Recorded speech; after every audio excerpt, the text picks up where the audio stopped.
अस्सलाम वालेकुम रहमतुल्लाहि व बरकातुहू। अमेरिका और ईरान के दरमियान हालात एक मरतबा फिर बहुत ज़्यादा ख़राब हो चुके हैं। दोनों तरफ से हमला जारी है और यह हमला रुक जाएगा या हमला जारी रहेगा कहना कुछ भी मुश्किल है। ईरान ने कल अमेरिका के साथ बातचीत को बंद कर दिया था। ईरान ने कहा था लेबनान पर इसराइल का हमला लगातार जारी है और लेबनान पर इसराइल का हमला जारी रहते हुए ईरान अमेरिका के साथ बातचीत जारी नहीं रख सकता है। उधर रात में अमेरिका ने ईरान पर हमला कर दिया और ईरान ने जो जवाबी हमला किया है अमेरिकी फ़ौजी अड्डों पर मिडिल ईस्ट में, तो अमेरिका को सबसे ज़्यादा नुकसान पहुंच गया है। कुवैत में कोहराम बर्पा हो गया है। यूनाइटेड अरब इमारात ने अपनी एयरलाइंस को बंद कर दिया है। बहरीन में ख़तरनाक हमला हुआ है। सऊदी अरब में भी सायरन बजने की आवाज़ सुनाई दी गई है। इराक़ पर ईरान ने हमला कर दिया है और ईरान का ये जवाबी हमला नहायत ख़तरनाक रहा। बल्कि जंगबंदी के दौरान ईरान ने जो जवाबी हमला किया है, तो एक साथ पहली मरतबा इतने देशों पर ईरान ने हमला किया है और अरब देशों में एयरलाइंस की सर्विसेज जो दोबारा शुरू हो चुकी थी, दोबारा उसे बंद करना पड़ा है। कुवैत ने अपना एयर स्पेस बंद कर दिया है, बहरीन ने बंद कर दिया है। रिपोर्ट ये भी है और ईरानी मीडिया का दावा है कि यूनाइटेड अरब इमारात ने भी अपना एयर स्पेस बंद कर दिया है। ईरान से एक और ख़बर सामने आई है और ख़बर यह है कि ईरान के सुप्रीम लीडर आयतुल्लाह अली ख़ामनई की नमाज जनाजा अब जल्द अदा की जाएगी। कब अदा की जाएगी, तारीख़ का भी ऐलान कर दिया गया है। अमेरिकी सदर डोनाल्ड ट्रंप और इसराइल के प्राइम मिनिस्टर बेंजामिन नेतन्याहू के बीच में फ़ोन पर बहुत तीखी बातचीत हुई है और पिछले कई सालों में, बल्कि जब से अमेरिकी सदर डोनाल्ड ट्रंप सदर बने हैं, पहली मरतबा उन्होंने इसराइल के प्राइम मिनिस्टर बेंजामिन नेतन्याहू को इतनी सख्ती के साथ फटकार लगाई है, डांट लगाई है और क्या कुछ नहीं कह दिया है। अमेरिकन मीडिया में लगातार इस पर गुफ्तगू भी हो रही है, लेकिन अमेरिकी सदर के डांटने का मतलब क्या है, क्या इससे किसी को कुछ फ़ायदा मिल सकता है, अमेरिका और इजराइल के ताल्लुक़ पर असर पड़ेगा या नहीं पड़ेगा, अमेरिका के जर्नलिस्ट का क्या कहना है, इस पर भी आगे बातचीत करेंगे। आइए जानते हैं तमाम ख़बरों की तफसील, लेकिन उससे पहले हमारी आपसे गुजारिश है कि मिल्लत टाइम्स की मेंबरशिप ले लीजिए, सब्सक्रिप्शन ले लीजिए। मिल्लत टाइम्स की मंथली अगर आप सब्सक्रिप्शन लेंगे तो ये मीडिया हाउस मजबूत होगा। 99 रुपये की हमारी मंथली मेंबरशिप है, आपके अकाउंट से हर महीने इतना पैसा करता रहेगा। आप एक दिन में चाय पर 100 रुपये से ज़्यादा खर्च कर देते हैं और हम महीने में आपसे सिर्फ 99 रुपये की अपील कर रहे हैं। और तमाम मीडिया हाउसेज ने, तमाम अखबारात ने भी अपने यहाँ सब्सक्रिप्शन का सिस्टम लगा रखा है, मेंबरशिप लगा रखा है। डिस्क्रिप्शन में हमारी वेबसाइट का लिंक मौजूद है, उस पर क्लिक कीजिए। यहाँ पर एक QR कोड मौजूद है, इस पर भी आप क्लिक करेंगे तो मिल्लत टाइम्स की वेबसाइट के पेज खुलेगा जहाँ मेंबरशिप प्रोग्राम मौजूद है। किसी भी तरह की कोई दुश्वारी हो, कोई दिक्कत हो तो मिल्लत टाइम्स की PR मैनेजर है शिफा नाज, आप उनसे बात कीजिए, वो आपको गाइड करेगी और बताएगी कैसे आपको मेंबरशिप लेनी है। बहुत सारा फ़ायदा भी आप मेंबर बनने के बाद उठा सकते हैं। अब आइए आपको खबरें तफसील से बताते हैं। ईरान की तस्नीम न्यूज़ एजेंसी ने कल खबर शाये की थी कि ईरान मज़ीद अमेरिका के साथ बातचीत जारी नहीं रखेगा, मुज़ाकरात को सस्पेंड किया जाता है। ईरान ने उसकी वजह बताई थी कि अमेरिका का हमला लगातार लेबनान पर जारी है। लेबनान का जो साउथ एरिया है पूरा इसराइल ने कब्ज़ा कर लिया है और लेबनान का जो तारीख़ी किला है, जिसको ब्यूफोर्ट किला कहा जाता है, अरबी में उसी को किलातुश्शक़ीक़ कहा जाता है, उस पर इसराइल ने पिछले दिनों कब्ज़ा कर लिया, वहाँ अपना झंडा लहरा दिया और पूरी दुनिया ने मंजरनामा देखा कि इसराइल ने दूसरे देश की सरजमीन पर अपना झंडा लहरा दिया है। इजरायली आर्मी जश्न मना रही है, सेलिब्रेशन किया जा रहा है कि जहां हमने 1982 में कब्ज़ा किया था, जहां से हमें साल 2000 में निकलना पड़ा था और यूनाइटेड नेशन ने फैसला कर दिया था कि उस किला पर इसराइल का कब्ज़ा इल्लीगल था। अब लेबनानियों का उस किला पर कंट्रोल है, ये सही है। दोबारा उसी किला पर इसराइल ने कब्ज़ा कर लिया। दुनिया भर ने इसकी मजम्मत की, लेकिन अमेरिका की तरफ से कुछ नहीं कहा गया और उसके बाद ही ईरान ने अमेरिका को सख्त लफ्ज़ों में कहा कि اب ایران امریکہ کے ساتھ بات چیت آگے جاری نہیں رکھے گا کیونکہ لبنان پر اسرائیل کا حملہ بڑھتا جا رہا ہے۔ 20 لاکھ کی آبادی لبنان میں بے گھر ہو چکی ہے، 5000 سے زیادہ کا قتل ہو چکا ہے اور اسرائیل کی فوج رکنے کا نام نہیں لے رہی ہے۔ اور پہلی مرتبہ یعنی جب سے امریکہ اور ایران کے درمیان جنگ شروع ہوئی ہے اور 28 فروری سے لے کر اب تک امریکہ اور ایران کے درمیان جاری تنازع اور کشیدگی کو 96 دن ہو چکے ہیں، ایران نے اپنی رپورٹ میں یا کہہ لیجئے ایران نے امریکہ کو دی گئی دھمکی میں غزہ کا نام لیا، غزہ کو منشن کیا اور کہا لگاتار اسرائیل غزہ پر اور لبنان پر حملے کر رہا ہے اور ان دونوں فرنٹ پر حملہ جاری رہتے ہوئے ایران امریکہ کے ساتھ بات چیت نہیں کرے گا۔ ایران نے جیسے ہی امریکہ کو دھمکی دی، امریکہ کی مشکلیں بڑھ گئی، امریکہ کا بیان بھی سامنے آنے لگا۔ امریکہ کے فورن منسٹر مارکو روبیو نے ایک تازہ بیان جاری کیا اور کہا کہ امریکہ اور ایران کے درمیان اگر کوئی اچھا معاہدہ نہیں ہو پاتا ہے تو کسی برے معاہدے سے معاہدہ نہ ہو جانا ہی اچھا ہے۔ اسی دوران امریکی میڈیا نے رپورٹ آج شائع کی کہ امریکی صدر ڈونلڈ ٹرمپ اور اسرائیل کے پرائم منسٹر بنجامن نتنیاہو کے درمیان فون پر وائٹ ہاؤس میں بات چیت ہوئی اور بات چیت کے دوران امریکی صدر ڈونلڈ ٹرمپ نے اسرائیل کے پرائم منسٹر بنجامن نتنیاہو کو سخت پھٹکار لگائی، ڈانٹ لگائی، پاگل تک کہہ دیا۔ رپورٹ میں یہ بھی کہا گیا ہے کہ ڈونلڈ ٹرمپ نے بنجامن نتنیاہو کو یہ دھمکی دی اور کہا تم گرفتار ہو سکتے ہو، تم جیل جا سکتے ہو، تم گرفتاری سے بچنے کے لیے اس جنگ کو آگے بڑھا رہے ہو، اس جنگ کو تم طول دے رہے ہو اور امریکہ کی ذلت ہو رہی ہے، امریکہ کی رسوائی ہو رہی ہے، مزید اس کو برداشت نہیں کیا جائے گا۔ کچھ میڈیا نے یہ رپورٹ بھی کر دیا کہ ایسا لگتا ہے ٹرمپ اور بنجامن نتنیاہو کی جو دوستی ہے یہ دوستی اب خطرے میں پڑنے والی ہے اور ٹرمپ مزید بنجامن نتنیاہو کو برداشت کرنے والے نہیں ہیں۔ لیکن یہ سچائی نہیں ہے، حقیقت یہ ہے کہ امریکہ کو وہی کرنا پڑتا ہے جو اسرائیل چاہتا ہے۔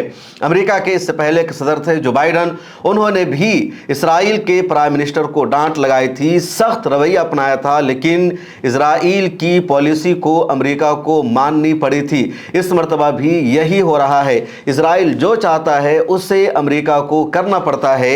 امریکہ اور ایران کی لڑائی کے دوران اسرائیل نے اپنا 3 ایجنڈا اس مرتبہ حاصل کر لیا ہے اور اسرائیل اپنے ہدف میں، اپنے ایجنڈا میں لگاتار آگے بڑھتا جا رہا ہے۔ اسرائیل نے سب سے پہلی یہ کامیابی حاصل کی کہ جن دنوں امریکہ اور ایران کے درمیان جنگ شروع ہوئی اور امریکہ کے ساتھ اسرائیل بھی اس جنگ کا پارٹ تھا، حصہ تھا، اسرائیل نے غزہ پٹی کے علاقے میں اپنا قبضہ بڑھانا شروع کر دیا۔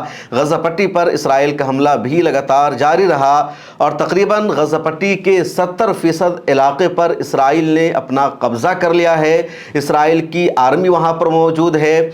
جنگ بندی کے بعد یا کہہ لیجئے سیز فائر کا اعلان ہو جانے کے بعد حماس اور اسرائیل کے درمیان اسرائیل نے 2000 مرتبہ سیز فائر کا وائلیشن کیا ہے، غزہ پٹی میں 2000 سے زائد حملہ کیا ہے۔ الجزیرہ کی رپورٹ کے مطابق 900 سے زیادہ بے گناہوں کا جنگ بندی کے بعد، سیز فائر کے بعد اسرائیل نے غزہ پٹی میں قتل کیا ہے۔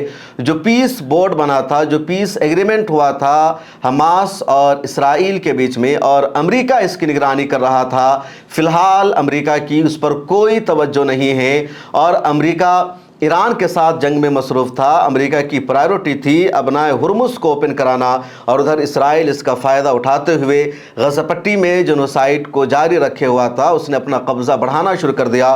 جو سو کال یلو لائن بنائی گئی تھی جس میں تقریباً 50 سے 53% علاقہ اسرائیل کے کنٹرول میں تھا، اس یلو لائن کو اسرائیل نے 70% تک بڑھا دیا ہے اور فلسطینیوں کو اب وہاں سے کنٹینیو نکالا جا رہا ہے۔ اسرائیل نے دوسرا فائدہ اٹھایا کہ لبنان پر اس کا حملہ جاری رہا اور اب ساؤتھ لبنان کے پورے علاقے پر اسرائیل نے قبضہ کر لیا ہے۔ لبنانیوں کی جو بستیاں تھی، ان کے جو ولیجز تھے، ان کے جو گھر تھے، ان سب کو اسرائیل نے ڈیمولش کر دیا ہے، بلڈوز کر دیا ہے، چٹیل میدان میں تبدیل کر دیا ہے اور اسرائیل نے ان علاقوں کا قبضہ حاصل کر لیا ہے۔ بیوفورٹ قلعہ تک اسرائیل پہنچ چکا ہے، اس پر اپنا جھنڈا لہرا دیا، جو تاریخی قلعہ ہے اور 9ویں صدی میں وہ قلعہ بنایا گیا تھا۔ सलीबियों का एक ज़माने में सेंटर था वो किला, फिर सलाहुद्दीन अयूबी ने उस किला को मरकज़ बनाया। यूनिसेफ के अंडर वो किला आता है, उसको एक तारीख़ी और आसार क़दीमा के तौर पर रिकगनाइज़ किया गया है। उस किला पर इसराइल ने कब्ज़ा कर लिया है और उसको आर्मी जोन में तब्दील कर दिया है इसराइल ने। इसराइल का एजेंडा है ग्रेटर इसराइल बनाना, और लबनान की तरफ इसराइल ने जो अपनी सरहद को बढ़ा लिया है, वहाँ तक कब्ज़ा कर लिया है। ये इसराइल की फ़िलहाल दूसरी कामयाबी मानी जा रही है। साउथ लबनान में इसराइल के पहुँच जाने का मतलब है अब इसराइल के लिए दिमश्क पर हमला करना, सीरिया पर कब्ज़ा करना भी आसान हो जाएगा। तीसरा काम इसराइल ने अमेरिका और ईरान की जंग के दौरान ये किया कि वेस्ट बैंक के इलाकों में इसराइल ने अपना कब्ज़ा बढ़ाना जारी रखा और मुख्तलिफ इलाकों को, मुख्तलिफ फ़लस्तीनियों की बस्तियों को इसराइल ने खाली कराकर यहूदियों को वहाँ पर आबाद कर दिया है। उधर जंग चल रही थी और इधर जो यहूदी आबादकार हैं, जो ज्यूज़ सेटलर्स हैं, उनको इजराइल की हुकूमत ने बंदूक दिया, हथियार दिया। अब वो लगातार फ़लस्तीनियों के घरों पर आते थे, उन पर हमला करते थे, उनके घरों को जला देते थे और फ़लस्तीनियों को वहाँ से निकलना पड़ रहा था और उनके घरों पर ये सारे सेटलर्स कब्ज़ा कर रहे थे, उसको अपने घर में तब्दील कर रहे थे। और इजराइल की आर्मी, पुलिस पूरी तरह इन सबको सपोर्ट कर रही थी। पूरी दुनिया की तवज्जो लबनान पर थी, गज़ा पर और ईरान जंग पर थी और इसराइल धीरे धीरे इसका फ़ायदा उठाता रहा। कई तज्ज़िया सामने आया है, कई रिपोर्ट सामने आया है कि इसराइल ने पिछले 20 सालों में जितना वेस्ट बैंक के इलाका पर कब्ज़ा नहीं किया था, उतना ईरान जंग शुरू हो जाने के बाद इसराइल ने वेस्ट बैंक के मुख्तलिफ इलाकों पर कब्ज़ा कर लिया। अब ये 3 फ़ायदा इसराइल ने उठा लिया। भले ही ईरान में इसराइल को अपने एजेंडा में कामयाबी नहीं मिल सकी, लेकिन इधर 3 मकसद में उसने फ़ायदा उठा लिया। अब ये जो कहा जा रहा है कि अमेरिका के सदर ने इसराइल के प्राइम मिनिस्टर को डांट लगाई है, तो मेरी नज़र में इस डांट की कोई वैल्यू नहीं है। रही बात दुनिया भर के लोग कह रहे हैं, अल जज़ीरा ने एक तज्ज़िया शाये किया है। अमेरिका की एक ऑर्गेनाइजेशन है जिसका नाम है NIAC एक्शन, उस तंजीम के पॉलिसी डायरेक्टर हैं रयान कोस्टलो। उनका कहना है कि अमेरिका और ईरान के दरमियान जो कैलेश की लड़ाई की या किसी भी तरह की कशीदगी की रिपोर्ट सामने आती है, उसकी कोई ज़मीनी हैसियत नहीं होती। इजराइल और अमेरिका की पॉलिसी पर उसका कोई फ़र्क नहीं पड़ता और अमेरिका की इसराइल के लिए जो पॉलिसी है वो पॉलिसी हमेशा रहती है। उनका यह भी कहना है कि अमेरिकी सदर की नेतन्याहू पर नाराज़गी की खबरें अब सियासी हलकों में एक मजाक बन चुकी है, क्योंकि अमली तौर पर इसराइल को अमेरिकी हिमायत मुसलसल हासिल रहती है। अमेरिका में ह्यूमन राइट्स की एक ऑर्गेनाइजेशन है जिसको डॉन कहा जाता है, DAWN, उस तंजीम से वाबस्ता है अज़ाबील हेज़लिब। उनका कहना है कि अगरचे रिपोर्ट्स में ट्रम्प को नेतन्याहू पर गुस्सा करते हुए दिखाया जा रहा है, लेकिन अमेरिकी पॉलिसी अब भी इसराइली मफादात के मुताबिक ही नज़र आ रही है। उनके मुताबिक नेतन्याहू को अमली तौर पर वो कुछ मिल रहा है जो वो चाहता है, और 3 चीज़ नेतन्याहू चाहता था जिसका मैंने अभी तज़किरा किया, लेबनान पर कब्ज़ा, वेस्ट बैंक में कब्ज़ा, गज़ा पर कब्ज़ा। ये तीनों अमेरिका ने इसराइल को दे दिया है। इसलिए ट्रम्प के गुस्से का, नाराज़गी का कोई मतलब नहीं बनता, और ये बात मैं हमेशा आपसे कहता आया हूँ। अब जो आज की सबसे बड़ी खबर है वो ये कि अमेरिका ने ईरान पर हमला कर दिया। हमला की शुरुआत कैसे हुई उसे जान लीजिए। ईरान का एक ऑयल टैंकर जा रहा था और ईरान के ऑयल टैंकर को अमेरिकी नेवी ने रोक दिया और उसको वापस मुड़ने पर मजबूर किया। ईरानी ऑयल टैंकर वापस नहीं मुड़ता है, वो अपना सफ़र जारी रखता है। उसके बाद अमेरिकी नेवी ने ईरान के ऑयल टैंकर पर और दूसरे जहाज़ पर हमला कर दिया। फिर ये खबर सामने आती है कि अमेरिका ने ईरान के कशम आइलैंड में नेवी के ठिकानों पर हमला कर दिया। कशम आइलैंड जो है वो स्ट्रेट ऑफ हॉर्मुज़ से बहुत नज़दीक है और ईरानी नेवी का वो सबसे बड़ा सेंटर और मरकज़ है। कशम आइलैंड को मिनी दुबई भी कहा जाता है, काफ़ी खूबसूरत है। अब जब कशम आइलैंड पर अमेरिका ने हमला कर दिया, नेवी के ठिकानों को निशाना बनाया, तो IRGC ने फ़ौरन पलटवार किया और उसने एक साथ कुवैत में अमेरिकी फ़ौजी अड्डे पर हमला कर दिया, बहरीन में अमेरिका के 5वें बहरी बेड़े पर हमला किया, दुबई और यूनाइटेड अरब इमारात के दूसरे इलाकों पर हमला कर दिया। इराक़ के अरबील में जो अमेरिकी फ़ौजी अड्डा है वहाँ भी ईरान ने हमला किया। जो कुर्दों का इलाका है वहाँ भी ईरान ने हमला किया। और जंगबंदी के बाद पहली मरतबा ईरान ने एक साथ मिडिल ईस्ट के इन तमाम देशों पर हमला कर दिया। अब ताज़ा तरीन रिपोर्ट रिपोर्ट यह है कि कुवैत में कई लोग ज़ख्मी हो गए हैं। कुवैत की वीडियो सामने आने लगी है कि किस तरह ईरान ने अपने मिसाइलों की बरसात की थी कुवैत के फ़ौजी अड्डे पर। इस पूरी जंग के दौरान मिडिल ईस्ट में नुकसान भी सबसे ज़्यादा कुवैत में मौजूद अमरीकी फ़ौजी अड्डे का ही हुआ था। अमरीकी फ़ौजियों को पूरा फ़ौजी अड्डा खाली करना पड़ा। कुवैत में माफ़ कीजिएगा, पूरे मिडिल ईस्ट में जो सबसे बड़ा अमरीकी फ़ौजी अड्डा पाया जाता है अभी कुवैत में पाया जाता है, और कुवैत के पूरे फ़ौजी अड्डा को ईरान ने पहले ही तबाह कर दिया था, दोबारा हमला करके नुकसान पहुंचाया है। बहरीन पर हमला किया, बहरीन में भी कुछ अफराद ज़ख्मी हो गए हैं। कुर्दों में भी कुछ के ज़ख्मी होने की खबरें सामने आ रही है। हलाकत कितनों की हुई है इस बारे में कोई अपडेट फ़िलहाल सामने नहीं आ सकी है। जो सबसे बड़ी रिपोर्ट हुई है कि यहाँ के हालात नॉर्मल हो गए थे, फ़्लाइट की सर्विस शुरू हो गई थी, लोग आना जाना कर रहे थे। अब दोबारा इन देशों ने अपनी एयरलाइन सर्विसेज को बंद कर दिया है। अमेरिका की एक बहुत ही मशहूर खातून जर्नलिस्ट है जिसका नाम है रिचील बेलोन। रिचील बेलोन का यूट्यूब चैनल है और लगातार अमेरिका ईरान जंग को वो कवर करती है। इस हमले की भी सबसे पहले अपडेट उन्होंने ही अपने यूट्यूब चैनल पर आकर के दी, ट्विटर पर दी, और उन्होंने वजह बताई है कि पिछले 10-15 दिनों से अमेरिका और ईरान के दरमियान किसी तरह की कोई कशीदगी नहीं हुई थी, दोनों ने एक दूसरे पर हमला नहीं किया था। लेकिन आज अमेरिका ने हमला किया तो ईरान ने पलटवार ख़तरनाक तरीके से किया है, बहुत ज़बरदस्त हमला किया है। और वजह यह है कि इन दिनों हज का सीज़न चल रहा था और हज की वजह से ईरान हमला करने से अवॉइड कर रहा था। अब हज मुकम्मल हो गया है और हाजी लौटना शुरू हो चुके हैं सऊदी अरब से अपने अपने देशों की तरफ। ईरान में भी हाजी लौट रहे हैं और हाजियों का एक आखिरी जहाज़ वापस आना बाकी रह गया है। इसलिए अब दोबारा ईरान ने अमरीकी फ़ौजी अड्डों पर मिडिल ईस्ट में हमला करना शुरू कर दिया है। और यही बात ईरान की एक जर्नलिस्ट ने भी इस अमरीकी सहाफ़ी के साथ इंटरव्यू के दौरान कहा है। ये भी कहा जा रहा है कि MBS ने मोहम्मद बिन सलमान ने अब तक इस जंग को रुकवा रखी थी। मोहम्मद बिन सलमान ने उधर अमेरिका से भी सख्ती से कहा था और ईरान से भी अमेरिका ने कहा था कि जब तक हज के अय्याम चल रहे हैं, दुनिया भर के हुज्जाज किराम मक्कतुल मुकर्रमा में, मदीना मुनव्वरा में मौजूद है, उस वक्त तक इस हमले को फ़िलहाल रोका जाए। किसी भी तरह की कशीदगी नहीं होनी चाहिए। और जैसे ही हज का अमल पूरा हो गया है, हाजी अपने वतन को लौटना शुरू हो चुके हैं। ईरान ने ख़तरनाक पलटवार करके अमेरिका को जवाब दिया है कि अब ये हमला बर्दाश्त नहीं किया जाएगा।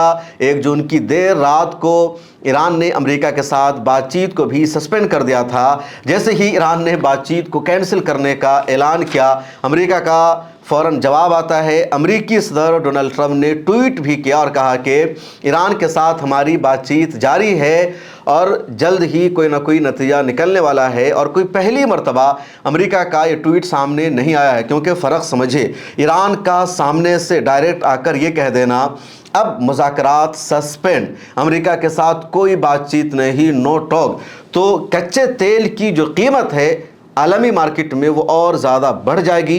पूरी दुनिया का प्रेशर अमेरिका पर बढ़ जाएगा। स्टेट ऑफ हुर्मुज़ को ईरान ने जो थोड़ा सा ओपन किया है और रोज़ाना 30-35 जहाज़ वहाँ से गुज़र रहे हैं, दोबारा ईरान उसको बंद कर सकता है। इसलिए अमेरिका की मजबूरी है दुनिया को ये बताना कि ईरान के साथ बातचीत ख़त्म नहीं हुई है, जंग दोबारा शुरू नहीं होगी, बल्कि हम ईरान के साथ बातचीत कर रहे हैं, मुज़ाकरात डायलॉग जारी है और कोई ना कोई नतीजा निकलेगा। लेकिन ईरान ने अब अमेरिका को मना कर दिया है और ईरान दोबारा जंग के मूड में आ चुका है। ईरान के फ़ॉरेन मिनिस्टर अब्बास अराग़ची ने अमेरिका का ताज़ा हमला हो जाने के बाद और जवाबी कार्रवाई कर लेने के बाद 6 देशों के फ़ॉरेन मिनिस्टर से बातचीत की है, जिसमें पाकिस्तान के फ़ॉरेन मिनिस्टर और वहाँ के फील्ड मार्शल आसिम मुनीर दोनों शामिल हैं, कतर के फ़ॉरेन मिनिस्टर शामिल हैं, सऊदी अरब, इजिप्ट और तुर्की के फ़ॉरेन मिनिस्टर शामिल हैं। इन देशों के वज़राए ख़ारजा से अब्बास अराग़ची ने बातचीत की है और अमरीकी हमले पर सख्त रद्द अमल का इजहार किया और कहा अब दोबारा ईरान बातचीत नहीं करेगा। ट्रंप की तरफ से बार बार कहा जा रहा है, डायरेक्ट और इनडायरेक्ट दोनों तरह से बातचीत जारी है। आज भी हमने बातचीत की है पाकिस्तान से, ईरान सीधे सीधे डिनाई कर रहा है और ईरान ने कह दिया है कि अब امریکہ کے ساتھ ہم جنگ کے میدان میں واپس لوٹنے والے ہیں۔ ایران کے حوالے سے ایک اور خبر ہے اور اس خبر کا تمام لوگوں کو انتظار تھا کہ ایران کے سابق سپریم لیڈر سید آیت اللہ علی خامنئی کی نماز جنازہ کب ادا کی جائے گی۔ اب ایران کی حکومت نے فائنلی اعلان کر دیا ہے کہ ایران کے سابق سپریم لیڈر شہید آیت اللہ علی خامنئی کی نماز جنازہ اس مہینہ کے اخیر میں یعنی ذی الحجہ کے اخیر عشرے میں ادا کی جائے گی۔ جون یعنی مان لیجئے تقریباً 20 جون کے اراؤنڈ شہید آیت اللہ علی خامنئی کی نماز جنازہ ادا کی جائے گی، لیکن ایگزیکٹ ڈیٹ کیا ہے، ایگزیکٹ تاریخ کیا ہے، کس دن اور کس تاریخ میں نماز جنازہ ادا کی جائے گی شہید آیت اللہ علی خامنئی کی، اس کا اعلان فی الحال ایران کی حکومت نے نہیں کیا ہے، بس یہ کنفرم کر دیا ہے کہ ذی الحجہ کے اخیر میں نماز جنازہ ادا کی جائے گی اور ذی الحجہ کا مہینہ جاری ہے۔ شہید آیت اللہ علی خامنئی کے نماز جنازہ کے بارے میں دعویٰ کیا جا رہا ہے کہ 1.5 کروڑ سے زیادہ افراد وہاں پہنچیں گے، نماز جنازہ میں شرکت کریں گے اور یہ تاریخ کی سب سے بڑی نماز جنازہ ہوگی، ایسا دعویٰ کیا جا رہا ہے، ایسا کہا جا رہا ہے اور اس میں کچھ بھی مبالغہ بھی نہیں ہے، کیونکہ اس سے پہلے جب ایران کے پہلے سپریم لیڈر اور وہاں کے موجودہ انقلاب کے بانی امام خمینی کی نماز جنازہ میں 1 کروڑ افراد نے شرکت کی تھی اور یہ تاریخ کا حصہ ہے۔ شہید آیت اللہ علی خامنئی کی نماز جنازہ تہران میں بھی ادا کی جائے گی اور مشہد میں بھی ادا کی جائے گی، مشہد میں ہی تدفین ہوگی۔ کہاں پر ان کی تدفین ہوگی، قبر کی جگہ نشان زد کر لی گئی ہے، قبر کی کھدائی بھی کر لی گئی ہے اور اس بارے میں جو پوری تفصیل ہے کہ کیسے ان کی شہادت ہوئی، کیا کچھ پروسیس ہوگا اور کس طرح نماز جنازہ ادا کی جائے گی، ایران جانے والے صحافی اشرف علی زیدی کے ساتھ میں نے اس پر تفصیلی بات چیت کی ہے، انٹرویو کر رکھا ہے، تو آپ اس انٹرویو کو ضرور دیکھ سکتے ہیں۔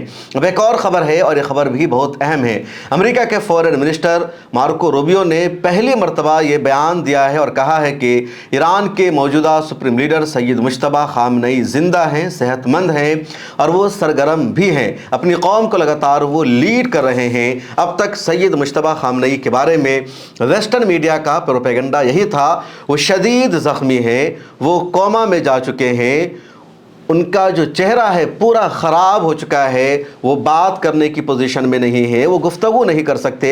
یہ ویسٹرن میڈیا کا پروپیگنڈا تھا، لگاتار اس طرح کا دعویٰ کیا جا رہا تھا۔ کچھ ویسٹرن میڈیا نے اور انڈین میڈیا بھی اس میں شامل ہے، انہوں نے یہ بھی دعویٰ کر رکھا تھا کہ سید مجتبیٰ خامنئی ایران میں موجود نہیں ہیں بلکہ وہ روس جا چکے ہیں، روس میں اپنا علاج کرا رہے ہیں۔ ایران میں ان کی کہیں کوئی جگہ نہیں مل سکی ہے، ایران میں ان کے ہونے کے کوئی آثار نہیں مل سکے ہیں، یہ امریکی میڈیا نے دعویٰ کیا تھا، ویسٹرن میڈیا کی رپورٹ تھی، امریکی خفیہ ایجنسیوں کی بھی یہی رپورٹ تھی اور اسرائیل کی موساد اور شن بیٹ کی بھی رپورٹ یہی تھی۔ لیکن اب خود امریکہ کے فورن سیکریٹری مارکو روبیو نے اس بات کا اعتراف کر لیا کہ سید مجتبیٰ خامنئی ایران میں ہیں، زندہ ہے، صحت مند ہیں اور لیڈ کر رہے ہیں، اور یہی دعویٰ ایرانی پہلے سے کرتے آئے ہیں کہ سید مجتبیٰ خامنئی پاسداران انقلاب کو لیڈ کر رہے ہیں، آرمی کے ساتھ لگاتار رابطے میں ہیں اور کیسے کیا پالیسی ایران کی ہوگی یہ مجتبیٰ خامنئی کی نگرانی میں سب کچھ ہو رہا ہے۔ یہ دعویٰ کرنا کہ وہ ایکٹیو نہیں ہیں یا وہ بیمار ہیں، بات کرنے کی پوزیشن میں نہیں ہیں، قوم سے ان کا کنیکشن ختم ہو چکا ہے، یہ دعویٰ سراسر جھوٹ ہے، یہ ایران کی طرف سے کہا جا رہا تھا اور اب امریکہ نے اس کو مان لیا ہے۔ اس ویڈیو میں اتنا ہی، ملت ٹائمز کو دیکھتے رہیے، سبسکرائب کر لیجئے، پھر ملاقات ہوگی۔ اگر آپ چاہتے ہیں کہ میڈیا کے میدان میں ہماری کوئی آواز بنے، ملت ٹائمز مضبوط ہو اور اسی طرح آزادی کے ساتھ یہ ادارہ کام کرتا رہے، تو آپ کو اس کی منتھلی ممبرشپ اور سبسکرپشن لینی ہوگی، زیادہ نہیں، مہینے میں 99 یا 299 کی بھی آپ ممبرشپ لیں گے، یہ ادارہ مضبوط بنے گا، آپ کی آواز کو اسی طرح ملت ٹائمز اٹھاتا رہے گا۔ یہاں ایک QR کوڈ آپ کو دکھ رہا ہے، اس کو آپ اسکین کر سکتے ہیں یا ڈسکرپشن میں ہماری ویب سائٹ کا لنک موجود ہے، اس پر کلک کیجئے، اس طرح کا پیج کھلے گا آپ کے موبائل پر، جہاں پہلے اپنا نام لکھنا ہے، جس طرح کالم بنا ہوا ہے فرسٹ نیم اینڈ لاسٹ نام کا، اس کے بعد فون نمبر آپ کو لکھنا ہے، اس کے نیچے ای میل ID آپ کو اپنی ڈالنی ہے، اس کے نیچے I ڈکلیئر لکھا ہوا ہے جہاں آپ کو ٹک کر دینا ہے، نیچے آ جائیں گے، پے ناؤ کا بٹن موجود ہے، جیسے ہی آپ کلک کریں گے UPI اپلیکیشن کھل جائے گا، خواہ گوگل پے ہو، فون پے ہو، پے ٹی ایم ہو یا کچھ اور ہو، اور وہاں سے آگے جو پیمنٹ کا پروسیس ہے اس کو کمپلیٹ کرنا ہے۔ اس طرح آپ ملت ٹائمز کے ممبر اور سبسکرائبر بن جائیں گے۔